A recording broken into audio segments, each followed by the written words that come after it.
Kuna dhambi mbili zinakuanga zimebeba kifo, zinafunga destiny ya mtu.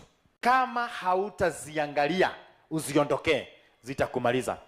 Number 1, dhambi inaitwa ya usherati, uzinzi. Katika Biblia, sexual sin ndio huwa inamaliza destiny za watu kwa urahisi. Once you involve yourself, you engage yourself in sexual engagement, sexual sins, mtu huwa anafunga njia zake. Utaonekana ukiwa mzuri, utajiona ukiwa mzuri, na hiyo dhambi ni tamu ukiifanya. Huwa inakaa pleasant food, chakula kitamu ambacho huliwa sirini. Lakini behind the pleasant food, behind that sweet water, kuna kitu kinaitwa death. Hiyo ni Proverbs, inasema hivyo. The stolen water is so sweet. Proverb 9:17. Stolen waters are sweet, and bread eaten in secret is pleasant.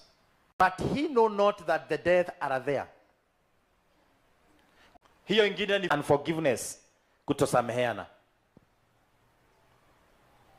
Mesema hiyo kwa sababu kwenye ministry ambazo tumehubiri hiyo miaka, nimehubiri 29.